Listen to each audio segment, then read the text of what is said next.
Job 30. But now they mock me. Men younger than I am, whose fathers I would have refused to put with my sheep dogs. What use to me was the strength of their hands? Their vigor had left them, emaciated from poverty and hunger. They gnawed the dry land, the desolate wasteland by night. They plucked mallow among the shrubs, and the roots of the broom tree were their food.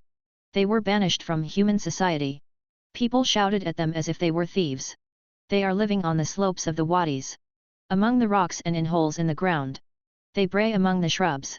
They huddle beneath the thistles. Foolish men, without even a name.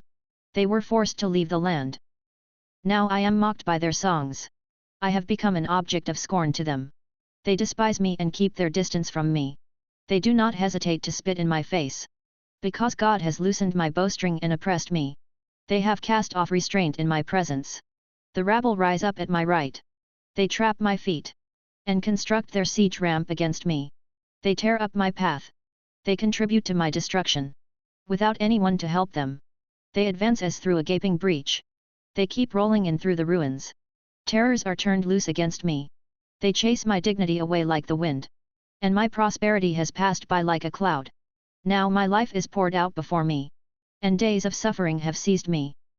Night pierces my bones, but my gnawing pains never rest. My clothing is distorted with great force.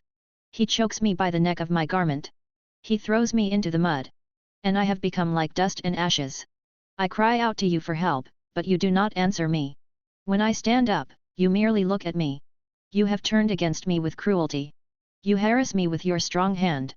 You lift me up on the wind and make me ride it. You scatter me in the storm. Yes, I know that you will lead me to death, the place appointed for all who live. Yet no one would stretch out his hand against a ruined person, when he cries out to him for help, because of his distress. Have I not wept for those who have fallen on hard times? Has my soul not grieved for the needy? But when I hoped for good, evil came. When I looked for light, darkness came. I am churning within and cannot rest.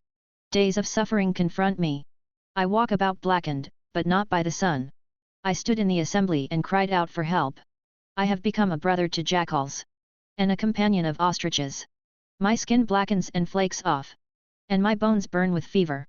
My lyre is used for mourning, and my flute for the sound of weeping.